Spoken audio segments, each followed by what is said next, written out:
अस्सलाम वालेकुम। I hope all is well.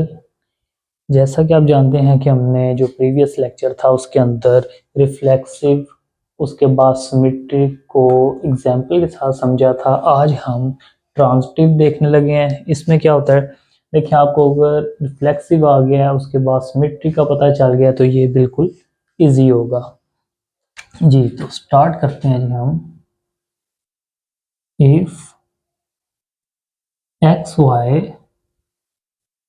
Belong to R and अब एक्स वाई आगे क्या आ जाएगा हमारे पास, Y Z belong to R, then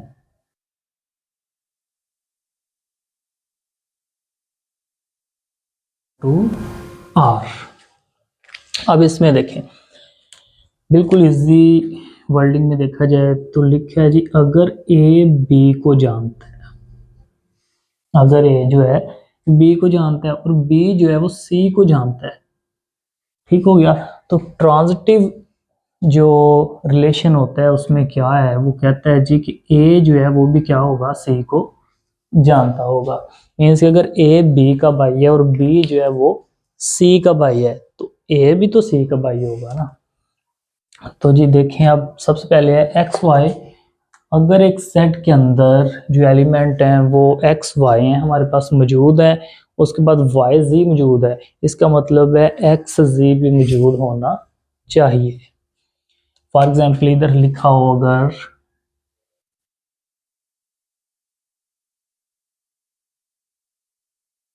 हम एक जो है वो रिलेशन ले लेते हैं जी आर, इसके अंदर फॉर एग्जाम्पल लिखा हुआ है हमारे पास 1 2। अब देखें ये क्या होगा x, ये क्या होगा y। तो जी हमें प्रॉपर्टी क्या कहती है, अगर एक्स वाई मौजूद है तो वाई जी भी होना चाहिए। तो इसका मतलब है y तो दोबारा अगेन इधर आएगा और साथ ही इधर मैं लिख लेता हूँ 3, ठीक हो गया। उसके बाद एक्स वाई, ये देखें एक्स वाई वाई जी, ये अगेन y आ जाएगा ना इधर, ये y है और इसको हम लिख लेते हैं ये z है। तो क्या होना चाहिए, एक्स जी भी मौजूद होना चाहिए।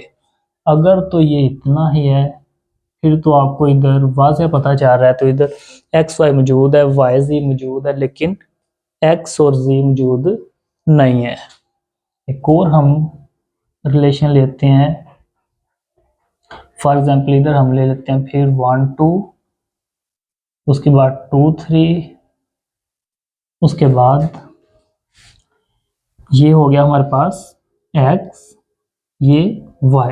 एक्स वाई तो मौजूद है तो वाई जी भी होना चाहिए, तो ये क्या होगा y, ये क्या होगा जी z। इसका मतलब है एक्स जी भी मौजूद होना चाहिए। तो x हमारे पास 1 है और z हमारे पास 3 है, सॉरी z हमारे पास 3 है। अब ये देखा जाए तो देखें ज़रा, हमने इस कंडीशन को ज़हन में रखना है, अपने माइंड में रखना है कि अगर एक्स वाई मौजूद है तो वाई जी भी होगा। अगर ये दोनों मौजूद हैं तो एक्स जी भी मौजूद होना चाहिए। जैसा कि ये देखें एक्स वाई फर्स्ट वाला नंबर एक्स, सेकंड वाई, फिर ये देखें फिर रिपीट होगा क्योंकि ये वाई है ना, तो आगे वाई जी आ रहा है। एक्स वाई ये, उसके बाद वाई जी, मैंने 3 लगा दिया। उसके बाद हमारे पास क्या होना चाहिए था, एक्स और जी भी होना चाहिए, वो इसमें मौजूद नहीं है। जबकि इस रिएक्शन में हमने क्या किया जी, रिलेशन में ये देखें 1 2 2 3, एक्स वाई वाई जी, आगे क्या आ गया, ये किसकी वैल्यू थी एक्स की, एक्स, और ये किसकी वैल्यू है जी जी की, तो जी एक्स भी आ गया। देखें एक्स वाई वाई जी और जी एक्स, तो ये कंडीशन कंप्लीट हो गई है इससे, ठीक है। तो इसका मतलब है ये क्या होगा, ट्रांजिटिव होगा। आपने याद रखना है रिफ्लेक्सिव में क्या था, अगर एक सेट के अंदर 1 2 3 जो एलिमेंट हैं वो मौजूद हैं तो हम क्या करते हैं, वो सारे जो एलिमेंट हैं वो एक सेट के अंदर मौजूद होने चाहिए। उसके बाद सिमेट्रिक हमने पढ़ा था, उसके बाद हमारे पास आ जाता है ट्रांजिटिव। इसमें आपने याद रखना है अगर एक्स वाई मौजूद है और वाई जी मौजूद है तो जी एक्स और जी भी मौजूद होना चाहिए। जैसे कि इस रिलेशन में नहीं है, इस रिलेशन में मौजूद है हमारे पास एक्स वाई भी मौजूद है, वाई जी भी और एक्स जी भी मौजूद है। तो इसका मतलब है ये रिएक्शन कौन सा होगा, ट्रांजिटिव रिलेशन होगा ये हमारे पास। तो इसको आप और एग्जांपल इसके सॉल्व करके देखें तो इंशाल्लाह ताला ये तीनों हमारे टॉपिक क्लियर हो गए हैं। रिफ्लेक्सिव हमने सबसे नंबर 1 पे किया, उसके बाद सिमेट्रिक और अब ये हमारे पास है ट्रांजिटिव। तो इंशाल्लाह ताला नेक्स्ट लेक्चर में फिर मुलाकात होगी। अपना ख्याल रखिएगा, चैनल को सब्सक्राइब कीजिएगा, वीडियो को लाइक कीजिएगा। ओके, अल्लाह हाफिज़।